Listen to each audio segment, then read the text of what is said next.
Buenos días, nos encontramos en el cuarto día de esta jornada del ciclo de charlas. El día de hoy tenemos a Roberto Gredano, quien es magíster en Ingeniería de Costas y Puertos de la Universidad de Cantabria y actualmente se encuentra doctorando las ciencias de la ingeniería en la Pontificia Universidad Católica de Chile. Además, se desempeña como el director de escuela de nuestra casa de estudios de la carrera de Ingeniería Civil. Y el día de hoy nos trae un tema sobre el cambio climático en las costas chilenas y los desafíos futuros. Dejo con ustedes a Roberto.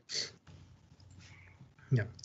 Bueno, buenos días a todos. Un agrado estar con ustedes. Muchas gracias también a la organización de la NEIC por invitarme a estas charlas.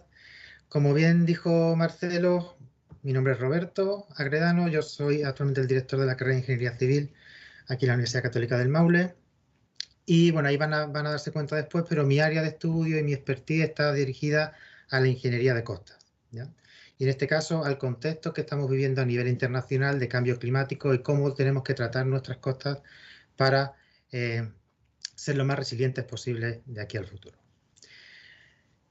Ya, parto por mi presentación. Como bien dijo Marcelo, se titula El cambio climático en las costas chilenas, desafíos futuros. No voy a hablar mucho de los desafíos futuros, pero es algo que va a quedar inmerso dentro de la presentación y se van a dar cuenta de cuáles son esos desafíos futuros, qué tenemos que ver o en qué tenemos que pararnos en detalle para poder tomar decisiones de aquí a un futuro, tanto desde el punto de vista académico como desde el punto de vista de la gobernanza y de las planificaciones urbanas. Voy a partir primero por presentarles este informe. Este es un informe en el que yo participé directamente, que se llama Determinación del riesgo en los impactos del cambio climático en las costas en Chile, que se realizó durante todo el año pasado, 2019, se entregó a finales de 2019, y en el que se detallan, son 9 volúmenes, lo pueden descargar directamente en la página del Ministerio de Medio Ambiente, donde se detallan todos los riesgos y los impactos que hay asociados al cambio climático en las costas de Chile. Este proyecto nació desde el Ministerio y el cual se invitó bueno, se salió a concurso para que lo realizaran grupos de investigación, universidades, algunos centros específicos, y tiene su inicio en el año 2015. Se empieza a pensar cuando en el 2015 tenemos la gran marejada de la zona central en agosto, ¿ya? Donde se llegaron a oleajes muy altos, con alto impacto en las comunidades urbanas y muchos destrozos también en esas comunidades. Entonces, desde ahí que se pensó en qué es lo que está pasando en Chile, cómo se están comportando los oleajes, cómo responden nuestras costas también a ese tipo de oleajes, y esto sí tiene o no influencia por el cambio climático, que todos sabemos que ya está aquí con nosotros. Bueno, ahí también está el enlace por si alguien quiere descargárselo directamente. Todo lo que voy a contar va a estar inmerso dentro de este trabajo y algunas cosas nuevas que también han ido saliendo desde que se publicó este proyecto. Le hago primero un diagnóstico de cómo está la costa chilena, ¿vale? En la actualidad tenemos 3 puntos de vista en los que hay que pararse en detalle y que son problemáticos para las costas chilenas y en general para las costas a nivel mundial. Uno son la antropización, es decir, el efecto de nosotros como personas que estamos interactuando con el medio físico y el medio natural costero, la gobernanza y las emergencias climáticas.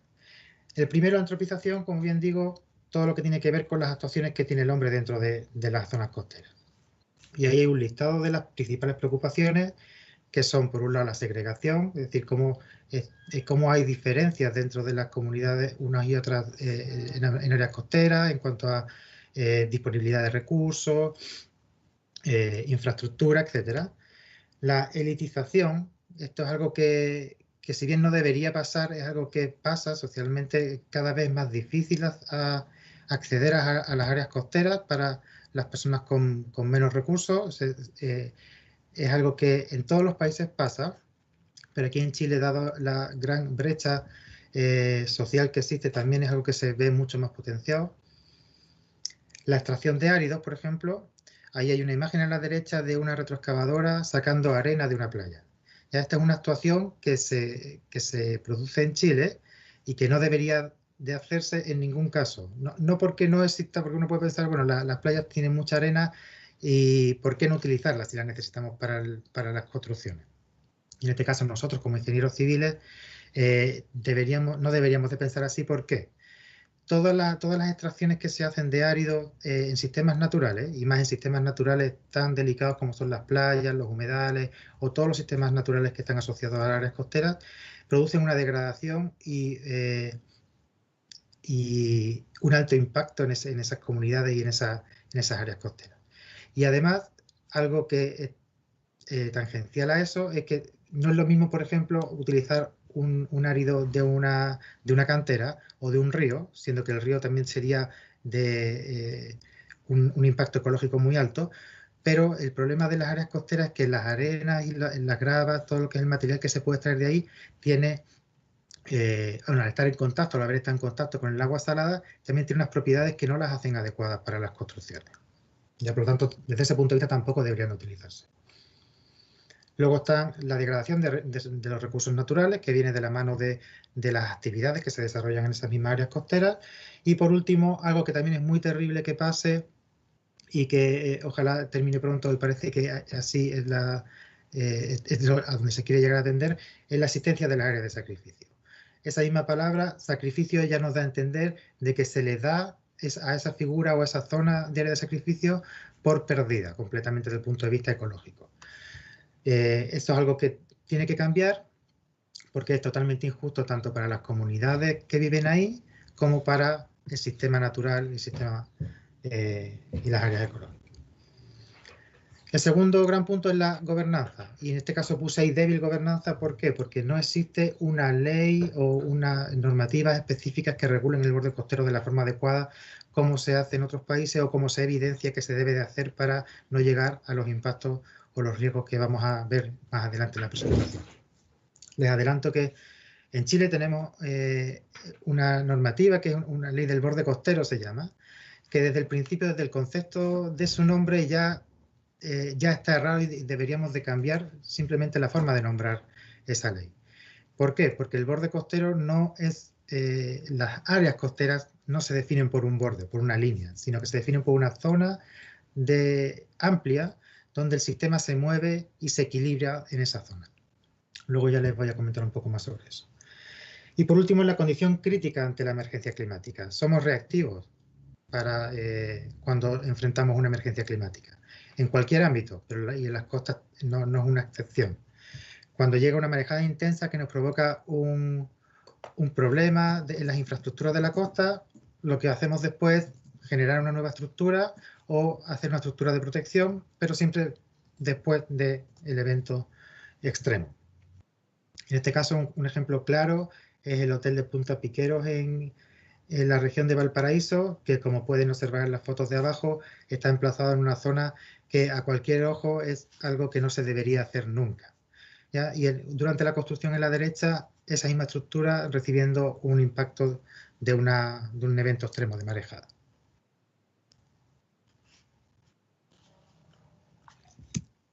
Ese es el contexto actual, el diagnóstico, resumen de la costa chilena. Ahora bien, a nivel internacional y a nivel también nacional, la gestión de las áreas costeras, bueno, ahí aparecen las 4 imágenes que son características de las principales unidades costeras o actividades costeras que tenemos en cualquier costa, valga la redundancia, que son la actividad industrial asociada a los puertos, la actividad pesquera, caleta de pescadores, la parte turística, que está asociada principalmente a las playas, y los humedales, que tienen, desde el punto de vista de todos los anteriores, tanto desde el punto de vista económico, porque son zonas también en algunos casos de extracción de recursos, ecológica, turística, etcétera. Siendo los humedales las unidades ecológicas más importantes o de mayor diversidad del planeta. Bueno, la tendencia actual, como todos estos sistemas están integrados dentro de la misma costa, cualquier actuación que se haga en alguno de ellos puede resultar o puede tener implicancias en el resto. Por lo tanto, el enfoque que se le tiene que dar a la gestión de las áreas costeras ahora mismo es un enfoque de gestión integrada, donde todas las áreas tengan interrelación o estén pensadas las actuaciones siempre de la mano de lo que puede ocurrir en el resto de unidades o las zonas cercanas y alejadas de la costa en cualquier caso. Y yo me voy a detener dentro de estos enfoques y esos principios que aparecen en la diapositiva en el enfoque del cambio climático, que es algo que sabemos que está con nosotros y que tenemos que tener en cuenta para proyectarnos tanto en nuestra vida cercana a la costa como en nuestras actividades futuras dentro de la costa, teniendo en cuenta que el cambio climático va a generarnos unas ciertas condiciones que van a ponernos en un riesgo mayor. Por lo tanto, vamos a ver ese enfoque del cambio climático con un principio de reducción del riesgo de desastre. ¿Cómo podemos eliminar? Eliminar va a ser muy complejo. ¿Cómo podemos mitigar o cómo podemos disminuir ese riesgo de desastre en las comunidades costeras? Les pongo el contexto de la población en Chile que está asociada a esas áreas costeras.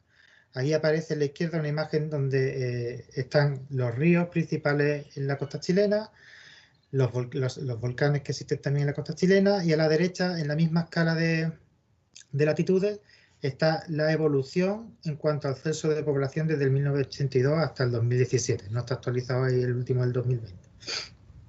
Como ven, existió o ha existido desde el 82 a la fecha un aumento significativo de del número de habitantes que viven en la zona costera. Y aquí aparece un dato relevante, que es esta población, este aumento de la población es exclusivamente, o este gráfico es exclusivamente para la gente que está dentro de los 10 metros sobre el nivel del mar. ¿Por qué 10 metros? 10 metros sobre el nivel del mar es la cota que se considera como zona de mayor riesgo ante eventos extremos. En este caso, el evento más extremo que pudiera llegar hasta una cota mayor podría ser la entrada de una onda de tsunami en una costa. Por lo tanto, tenemos una alta tasa de población en nuestras costas chilenas, primero 4,5 millones en comunidades costeras, y de esos 4,5 millones, casi 1 millón está dentro de las zonas más vulnerables, o sea, de las zonas de mayor riesgo.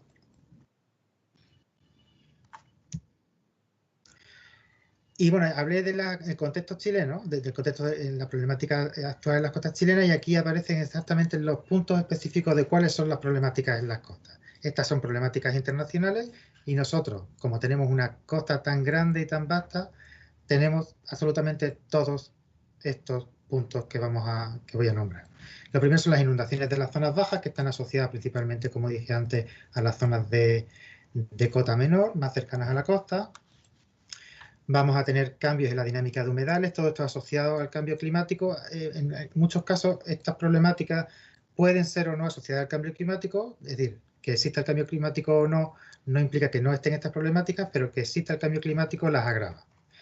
Entonces, cambios en la dinámica de los humedales, siendo, como dije antes, los sistemas más, ecológicamente hablando, más relevantes en el mundo. Cualquier cambio en su dinámica puede producir daños irreparables. Erosión en las playas y acantilados. Este es un tema también bastante importante, en el que me voy a centrar un poco más adelante, la erosión de las playas. Y todo esto está asociado también a efectos de la dinámica de las dunas, que las dunas son las acumulaciones de arena que hay por detrás de la playa, los estuarios, es decir, las zonas de conexión entre río y mar, con grandes extensiones de humedal.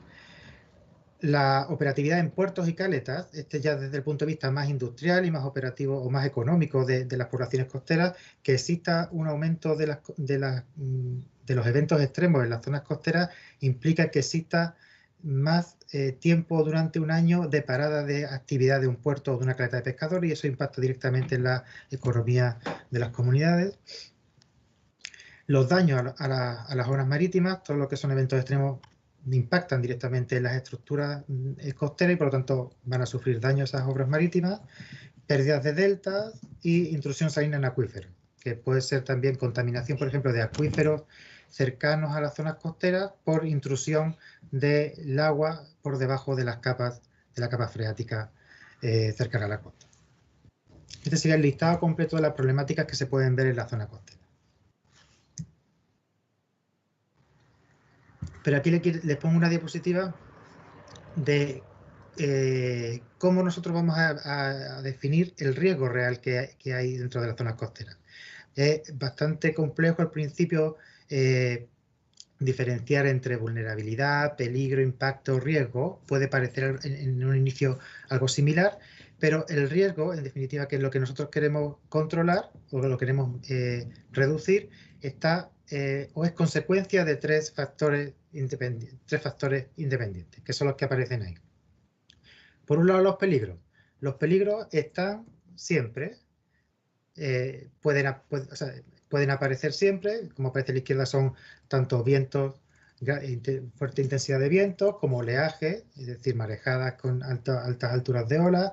El nivel del mar también es un peligro, en este caso el nivel del mar es un peligro asociado al cambio climático directamente porque es el que está sufriendo mayores variaciones gracias o debido, lamentablemente, al cambio climático.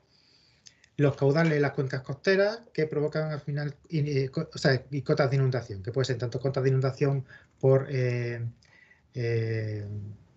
aluviones, por ejemplo, desde las cuencas, desde las zonas interiores hacia la costa, o inundaciones desde las zonas costeras hacia adentro. Estos son los peligros, y los peligros están y pueden estar en mayor o menor medida, tanto si hay cambio climático o no, pero evidentemente con el cambio climático, como dije antes, se van a ver potenciados. Luego tenemos la exposición, aquí abajo a la derecha, y la exposición va a depender de dónde me estoy ubicando yo. Es decir, bueno, aquí las zonas relevantes que están expuestas a estos riesgos son las caletas, los humedales, las dunas, las playas, la biodiversidad de todas estas áreas, el equipamiento costero, la infraestructura, las ciudades. Todo esto se refiere a zonas que están directamente relacionadas con la zona costera, están lindando con la zona costera. Y es exposición, ¿por qué? Porque una población que está alejada de la zona costera, aunque sea parte de una comuna costera, no va a tener una exposición alta, porque está fuera de esos 10 metros sobre el nivel del mar y, por lo tanto, a esa zona no va a llegar el evento extremo costero. Sí va a estar asociado, quizás, sí va a tener otros problemas asociados al cambio climático, pueden ser las sequías la sequía, o largos periodos sin lluvia, sequía de acuíferos, etcétera, que son asociados al cambio climático también, pero no asociados al cambio climático en la costa. Y por otro lado está la vulnerabilidad, es decir, qué tan resiliente es esta zona que está expuesta a recuperarse después de un evento extremo. ¿Ya? Y esa combinación de esos tres factores es lo que me da el riesgo real de esa zona. Vamos a pasar por cada uno de estos factores, los peligros o amenazas, la vulnerabilidad y la exposición, para que vean un poco más el contexto en el que se mueve Chile en este tipo de factores. Bueno, cuando se juntan los tres pasan cosas como esta. Esta es una imagen de la marejada de agosto del 2015, que fue, como dije antes, la que gatilló un poco el estudio de estos fenómenos en las costas chilenas para ver qué estaba pasando y cuál era la tendencia que había venido desde el pasado y qué era lo que podíamos esperar a futuro. Y tenemos una zona altamente expuesta, el paseo marítimo, como ven aquí, una estructura que está directamente construida en la costa. El oleaje, en este caso el oleaje, la marejada, es el peligro y la amenaza. Y bueno, la vulnerabilidad se tiene que calcular en base a unos índices y un análisis un poco más acabado que depende de la capacidad que tiene esta comunidad de recuperarse de los desastres que se produzcan con este evento después de que haya pasado. Es decir, rotura, por ejemplo, aquí del paseo, daños a la estructura, etcétera.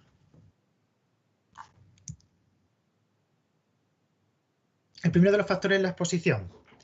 ¿Ya? Y evidentemente Chile tiene una costa muy grande y las zonas urbanas asociadas a las zonas costeras están bien localizadas. Zona de Valparaíso, Antofagasta, Concepción, Puerto Montt, ¿vale? Son zonas que están bien concentradas en cuanto al uso de las zonas costeras, pero nos encontramos en esa zona en específico, esta imagen de Valparaíso, con esta imagen de infraestructura dentro de la costa.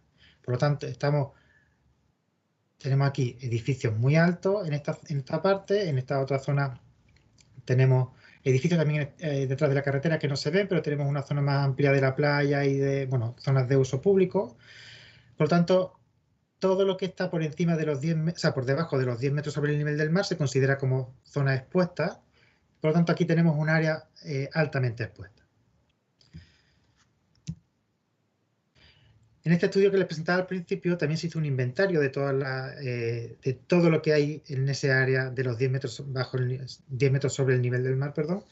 Y en este caso aparecen ese listado de cosas que se muestran en la diapositiva y que tienen que ver con las caletas de pescadores, como dije antes, con los humedales, los campos dunares, las playas, lugares de interés para la biodiversidad, equipamientos, terminales marítimos, infraestructura costera y asentamientos. Son lo mismo que les conté antes y aquí aparecen con números qué cantidad de esas zonas, de esos lugares, tenemos dentro de esas zonas expuestas. Por lo tanto, tenemos que, bueno, esto es un insumo bastante importante para tener políticas públicas o para luego alimentar políticas públicas de uso de la zona costera y de la planificación urbana de las zonas costeras. Ya, evidentemente hay cosas como los humedales, los campos dunares, las playas, no son zonas que podamos eliminar de la zona costera para quitar la exposición. La exposición en esas cosas concretas, en esas áreas concretas, va a estar siempre. No podemos trasladar una playa al interior para que esté fuera de esos 10 metros sobre el nivel del mar, no podemos trasladar un humedal, pero por ejemplo sí podemos trasladar un asentamiento. No podemos trasladar una ciudad, ¿ya? Entonces es complejo de trasladar asentamientos, pero la idea es que de aquí a futuro se piense el uso de las áreas costeras como zonas donde no se deben generar asentamientos permanentes, y con esto me refiero a asentamientos urbanos con pueblos, ciudades, etcétera, sino que se tienda a dejar esa zona de amortiguación o esa zona de movimiento del sistema natural, que serían las playas, los humedales o las costas en general, y no se altere esa zona natural, que además sirve de zona de protección para las poblaciones humanas. Evidentemente en una ciudad o las poblaciones que ya están construidas eso no es viable, no se puede trasladar una población a un lado en un día para otro. Por lo tanto, lo que hay que hacer en estas circunstancias es intentar trabajar con la naturaleza de la mejor manera posible para que el impacto que se genere en la protección de esas comunidades sea el adecuado sin interferir o intervenir de manera muy intensa el medio natural.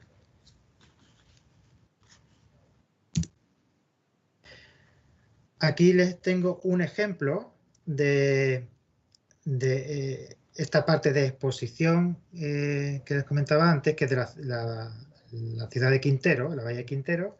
Si ven, les dije antes, un poco a la pasada, que esos 10 metros sobre el nivel del mar estaban considerados para zonas de inundación por tsunami. ¿Ya? En el último tsunami que hubo en el 2010 se reportaron cotas de inundación de hasta 30 metros, pero esos 30 metros son irreales porque son debidos al splash que hace la ola con una obra vertical y por tanto salpica y la marca que deja el agua es 30 metros, pero entre 10 metros es como la zona de inundación, o sea, el límite que se considera como adecuado para utilizarlo como zona de inundación en un evento extremo como puede ser un tsunami. En este caso, ejemplo del tsunami 960 del 2010. En Quintero tenemos una zona de exposición, es decir, todo lo que está por debajo de esos 10 metros sobre el nivel del mar es esta zona roja que aparece aquí. Y aquí a la derecha y a la izquierda están las cotas de inundación calculadas de forma histórica y futura para esta ciudad. Ya, como ven, o sea, conocer cómo funcionan estas costas, tanto cómo han funcionado en la parte histórica, como cómo podemos proyectar estas costas de inundación hacia el futuro, nos va a permitir o nos puede permitir, como les decía antes, incidir en las políticas públicas y los usos y la planificación de los suelos de las ciudades. Cómo van a expandirse las ciudades de aquí a mediados de siglo, a finales de siglo, considerando los efectos del cambio climático y la incidencia que va a tener en nuestras costas.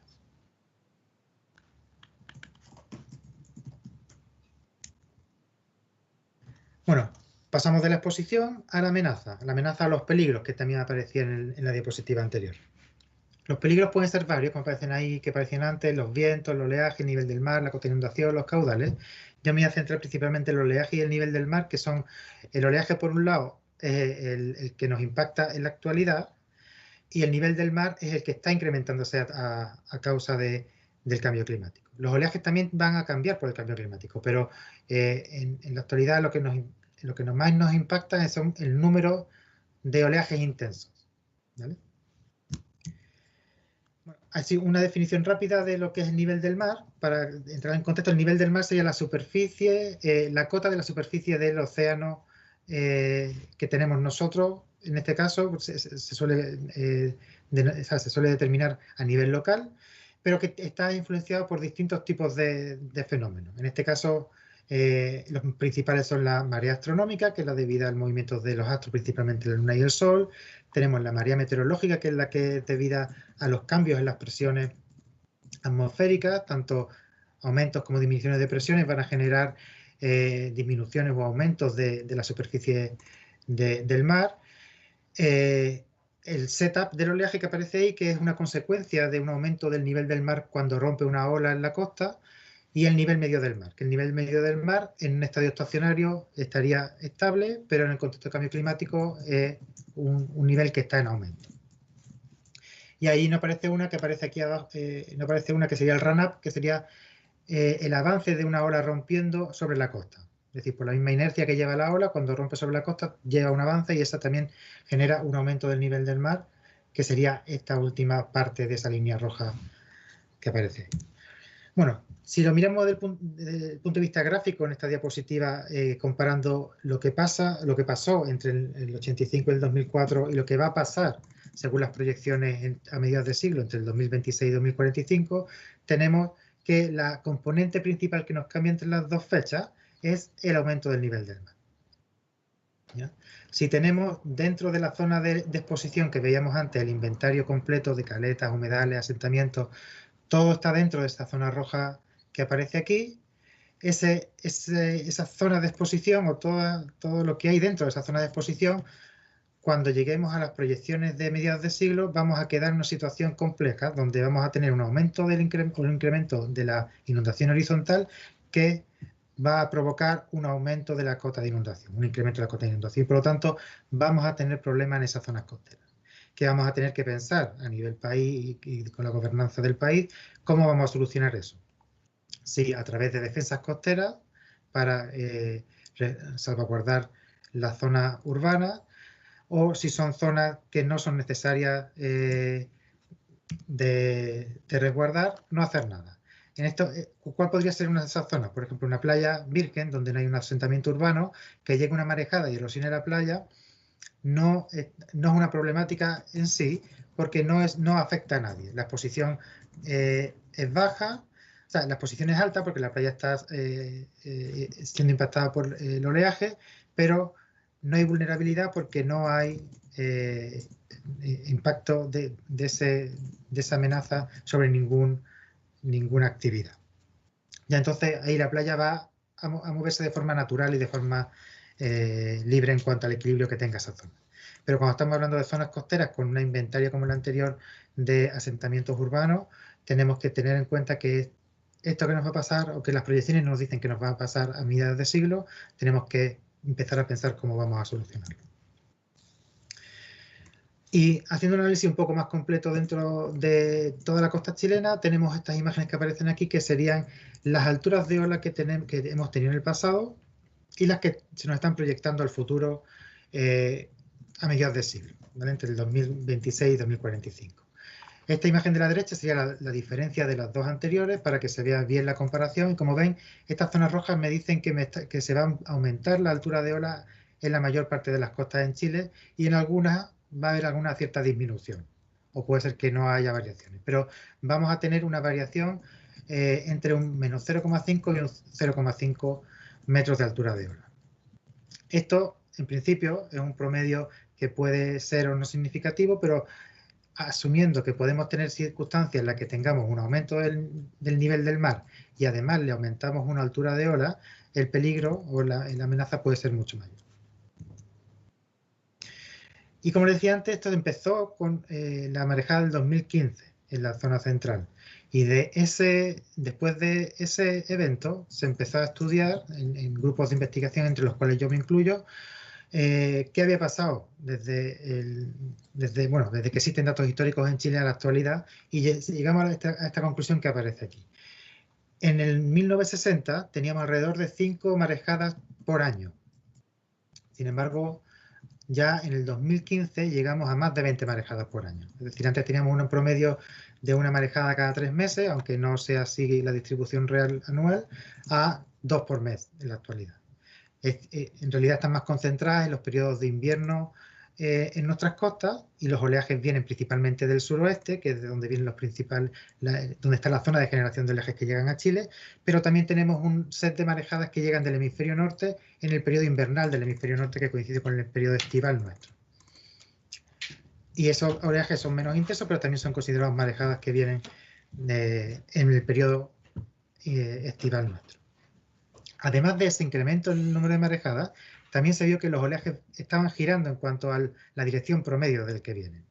Les cuento un poco, las playas en general son los sistemas más dinámicos de todas las áreas costeras, y que se gire o que se mueva en la dirección de aproximación del oleaje implica que la playa también se mueva. La playa se va a girar dependiendo de la dirección que le llegue el oleaje para ponerse perpendicular a ese oleaje. Por lo tanto, va a producir erosiones en ciertas zonas y acreciones o aumentos en otras zonas, que eso puede también ser una fuente de peligro en las comunidades. Y por último, si bien el promedio se veía que de los oleajes no variaba, se ve que los oleajes más altos son cada vez más altos y los oleajes más pequeños son cada vez más pequeños. Entonces ahí enmascarada, estos oleajes más altos estaban enmascarados en un promedio que se estaba ajustando con los máximos y mínimos, pero que era irreal porque los oleajes máximos están siendo más intensos desde el 60 a la actualidad. Y esta imagen es algo similar a la anterior, pero ya diferenciada por toda la costa chilena, donde ven que en general hay un aumento proporcional en toda la costa chilena en cuanto al número de marejadas al año, ¿ya? Y es algo que viene con una tendencia a mantenerse. Y ahora, uno de los problemas, si bien yo les he contado esta historia de qué es lo que llega a la costa y cómo la costa va a responder a esos oleajes, tenemos una particularidad en Chile que nos hace el tema mucho más interesante, pero también mucho más complejo de resolver. Y es el tema sísmico. Si bien el aumento del nivel del mar se considera la mayor amenaza de aquí a mediados de siglo y a finales de siglo en las zonas costeras, en Chile un terremoto, como pasó por ejemplo en el 2010, puede generar las mismas condiciones de aumento o disminución del nivel del mar en un solo evento de terremoto. ¿A qué me refiero con esto? El terreno, cuando llega un terremoto, puede levantarse o hundirse. Y ese alzamiento o esa subsidencia del terremoto sería similar a una consecuencia relativa al nivel del mar. Es decir, si se aumenta el terreno, evidentemente ahora el agua va a llegar a una zona más baja, por lo tanto el terreno va a quedar más alto y quizás estoy saliendo de la zona de exposición o estoy en una zona más segura. Sin embargo, si hay subsidencia del terreno, estoy bajando mi cota de mi ciudad donde haya bajado el terreno y estoy poniendo esa zona en una zona más expuesta, y eso sería como que hubiera aumentado el nivel del mar de aquí al año 2100, por ejemplo. Entonces, si bien hay que tener en cuenta el aumento del nivel del mar en Chile, también tenemos que tener en cuenta que cualquier evento sísmico que nos genere variaciones en las cotas de los terrenos nos va a generar cambios relativos en la posición del nivel medio del mar. Y aquí en esta imagen aparecen varios eventos que, bueno, eso por un lado. Luego, por otro lado, los eventos sísmicos no solo producen alzamiento y subsidencia en el evento en sí, sino también entre eventos. Entre un evento grande y otro evento grande también se producen movimientos mucho más lentos, pero también se producen movimientos del terreno. Por lo tanto, también es algo que hay que considerar a la hora de hacer los cálculos con los cambios relativos en el nivel del mar.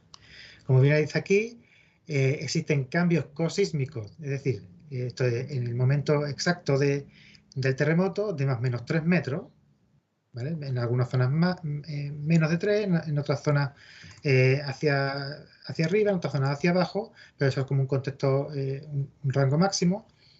También tenemos otros fenómenos que son los fenómenos ENOS, que son el niño y la niña, que también producen aumentos o disminuciones de la superficie libre en los años en los que están presentes, y que son alrededor de más o menos 0,4 metros.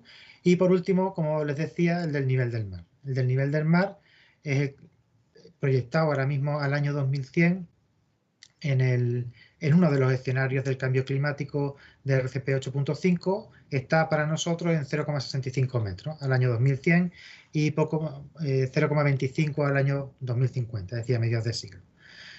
Si bien esto es relevante, les decía que hay que tener en cuenta todos estos factores que pasan en Chile, porque puede ser que un evento sísmico nos genere esa condición del 2100 en la actualidad, en un solo evento sísmico.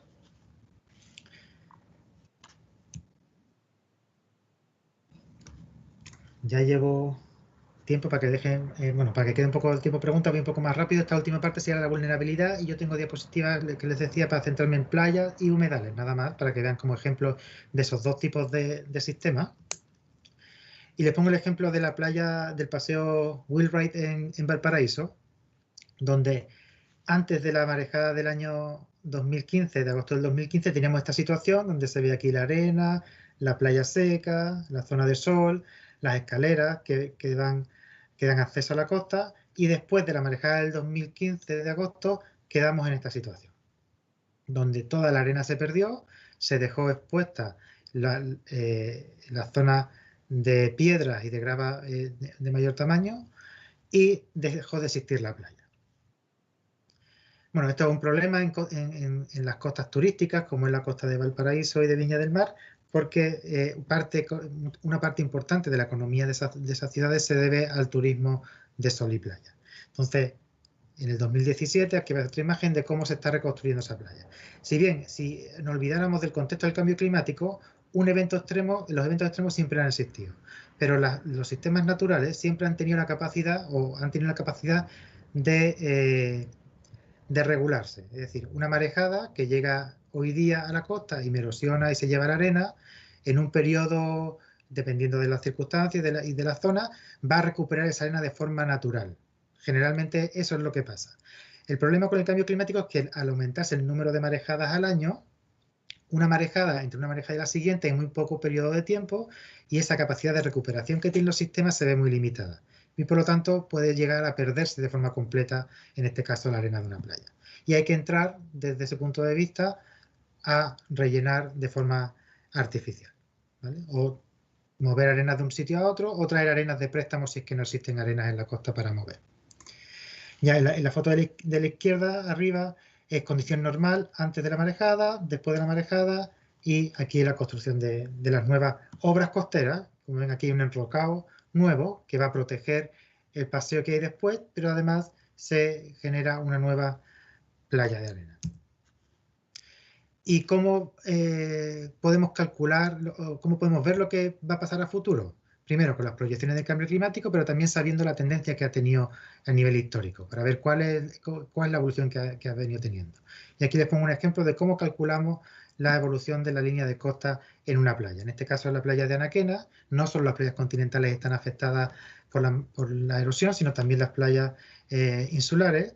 Y a través de software de gestión de información geográfica y herramientas asociadas a ese software como el DAS, del USGS, se pueden digitalizar las líneas de costa histórica a través de imágenes satelitales y ver la evolución que han tenido en el tiempo, y en este caso se evidencia la erosión que ha tenido la costa en el tiempo, en este caso desde 1930 hasta el 2010. ¿Ya? Ese estudio de la imagen anterior lo hicimos para muchas playas en la costa central y algunas playas en regiones, que ese estudio para regiones se está ampliando en la actualidad, donde, como ven aquí los colores, se ve que es algo que desde el 2015 no sabíamos, y que en el 2018, con la publicación que se generó de una de las imágenes que les mostré antes, se quedó como evidencia por primera vez que en Chile estábamos sufriendo erosión de playas, que era algo que no se sabía y no se estaba tomando en cuenta. Si bien a nivel internacional, tanto en Europa como en Estados Unidos, se sabe o hay problemas mucho más acusados de hace más décadas de erosión costera por las actuaciones que han habido en esas zonas, en Chile no era tan evidente. Entonces, después de ese estudio del 2000, que se publicó en el 2018-2019, se evidenció que un alto porcentaje de las playas en Chile está en peligro de erosión. Un poco más rápido porque son como gráficos similares a los anteriores. Como ven, solo hay en este gráfico tres playas de ese estudio que están en acreción, en la zona verde hacia arriba, que son la playa de El Encanto, en Viña, de Tubul y de Yico. Sin embargo, el resto están todas en erosión y algunas en una erosión bastante alta.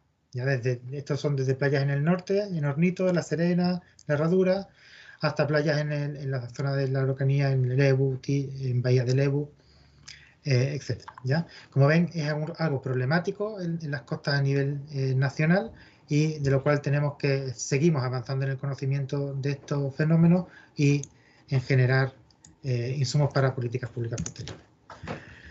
Y de esos estudios nos salen cosas como esta, gráficos como estos, donde podemos ver desde un punto de vista visual cuál va a ser el riesgo, cuál va a ser la pérdida de arena que podemos tener en una playa. En este caso, no recordaba el nombre de la caleta, aquí en la región de Valparaíso, pero aquí vemos un rango de colores donde, dependiendo del tamaño de sedimentos que vamos a tener, si alguien quiere conocer más luego me pregunta, podemos proyectar cuál va a ser la erosión de la playa futura y cuál va a ser la pérdida de esa playa. Y esa pérdida se va a transmitir a pérdida en área de superficie seca para el turismo, a pérdida, y eso por tanto una pérdida económica también. Y cuando esa pérdida de arena impacta con estructura costera, va a generar también un aumento del riesgo por exposición y vulnerabilidad, como comentamos anteriormente, ¿vale? Y por último, los humedales. Los humedales, como decía, son las áreas más productivas y de mayor biodiversidad del planeta. Y aquí les pongo el ejemplo del Yali, donde son ejemplos de alta vulnerabilidad. ¿Ya? En las zonas humedales, cualquier cambio, tanto natural como antrópico, y en este caso antrópico también, cambio climático asociado a las actuaciones que hemos tenido nosotros como humanidad, se producen cosas como esta. En periodos de sequía, desde 2023 hasta el 2069, se produce una disminución drástica del área del espejo de agua del humedal, que luego se recupera en otro periodo entre el 87 y el 2007, pero que después del 2010, debido a una subsidencia por el terremoto del 2010, es decir, el terreno baja, se rellena de nuevo o aumenta el nivel de la cota de la superficie libre. Esa recuperación, que es una consecuencia positiva, entre comillas, del terremoto, porque al disminuir el terreno aumentó el nivel del agua, se perdió o se está perdiendo de nuevo por un periodo de más de 10 años de sequía. ¿Ya? Entonces, estos sistemas son altamente vulnerables y si además le incrementamos o le añadimos eventos extremos que vienen desde la costa y que van a impactar directamente en el humedal, vamos a incrementar también los daños que se producen en este tipo de sistemas. Bueno, y como desafío futuro se pueden dar una idea de lo que hemos visto antes, qué es lo que necesitamos. Lo que necesitamos es conocimiento en primer caso, y aquí les pongo un ejemplo de una unidad sedimentológica entre Quintero y Concón, la imagen está tumbada, para que vean todo lo que pasa en una playa o en una zona costera. En una zona costera podemos tener desde los asentamientos urbanos, salidas de sedimentos de las cuencas hidrográficas a la costa, que son las que nos alimentan de arena en nuestras playas, el transporte que se produce dentro de una misma playa por el transporte eólico de las dunas hacia el mar o desde el mar hacia la costa, y bueno, la circulación de corrientes que puede haber aquí. Como les decía antes, la ley en Chile habla de un borde costero. Si ven, si yo aquí trazo una línea y digo que el borde costero llega hasta la zona, ahora mismo la ley dice que llega hasta la zona de mayor alta marea, es decir, la pleamar máxima que existe en cada zona, no estamos contemplando ni siquiera, en ningún caso, el cambio climático por aumento del nivel del mar, pero tampoco estamos considerando ningún evento extremo. Y eso es un riesgo que estamos, o sea, es algo que tenemos que empezar a pensar, que tenemos que cambiar en la legislación y tenemos que llegar hasta una ley de costas, como dice ahí, donde se cambie el término de borde costero por el de zona costera. En ese sentido, hay ya varios artículos o policy papers que están generados en este caso por el Centro de Investigación para la Gestión de Desastres Naturales, que es CIGIDEN, que es asociado a la Pontificia en Santiago, donde se genera ya este tipo de conocimiento que no queda solo en la academia, sino que también tiene la visual de ser un insumo para los tomadores de decisiones. Y bueno, hasta ahí sería mi presentación. Espero que les haya resultado interesante. Muchas gracias por asistir, y si tienen alguna duda o si quieren entrar en profundidad, ahora tenemos parece que un tiempo, pero en cualquier caso estoy disponible si en algún momento me quieren escribir. Ahí le pueden pedir a los organizadores mi correo, que no lo puse en la presentación, pero estamos dispuestos siempre para cualquier consulta que tenga. Muchas gracias. Gracias, profe, por su presentación. Y interesante todo este tema del cambio climático, porque lo mismo que comentábamos con el profesor Marco ayer es algo que ya llegó. Ya no podemos pensar que viene a futuro, sino que ya tenemos que empezar a pensar ya dentro de un cambio climático. Una de las preguntas que vamos a plantear en esta presentación es ¿en qué debería mejorar Chile para prepararse a lo que ya nos mostraba usted como desafíos de cambio climático? Mira, no lo he dicho, pero es algo que van a escucharle a todo el mundo, es los datos. Nosotros tenemos conocimiento, pero no podemos avanzar lo suficiente en el conocimiento si no tenemos datos. Y el problema en Chile es que no existen instrumentación en costas, no existen los suficientes trabajos con recopilación de datos para poder hacer estos estudios con un nivel más acabado, un nivel de detalle más acabado. Es algo que yo llegué a Chile en el 2013 y de 2013 a la fecha hay un crecimiento exponencial de este tema. Y de hecho este crecimiento exponencial empezó en el 2010 después del tsunami del 2010. Y es algo súper bueno, porque ya existe, por ejemplo, el sistema de alarma costero ante riesgos de tsunami. Se están haciendo muchas proyecciones de cartas de inundación por tsunami a nivel costero localizado por comuna y por región. Pero lo que sí es esencial, lo principal, es la recopilación de datos. Hay países que tienen, por ejemplo, boyas en todas sus costas, como Japón, por ejemplo. Japón tiene una situación parecida a la chilena en cuanto al riesgo sísmico y por tsunami. Sin embargo, ellos nos llevan años luz en tecnología implementada. Y eso es algo en lo que a nivel nacional hay que avanzar bastante. Es algo que compartía la primera expositora Rosana, que nos habló un poco del cambio climático en los glaciares, y también coincidía en lo mismo, que los datos en Chile están un poco al debe. Sí, de hecho muchas veces nos vinculamos con otras instituciones a nivel internacional que tienen, con el cambio climático, lo bueno y lo malo es que nos impacta a todos a nivel internacional. Y lo que pasa aquí impacta en otras zonas, como por ejemplo en Japón por un tsunami, pero lo que impacta en Estados Unidos también nos llega aquí, por ejemplo, con un evento extremo. Entonces existen en países donde se les dedica más financiamiento a estos estudios, existen también colaboraciones internacionales que nos ayudan también a nosotros a avanzar más rápido en el conocimiento. Entonces, también es de agradecer ese tipo de financiamiento a nivel internacional. Pero habría que avanzar en el nacional también. Y la otra pregunta que tenemos, profe, es ¿qué obras son las que deberíamos empezar a estudiar para prepararnos a estos cambios que van a sufrir las costas?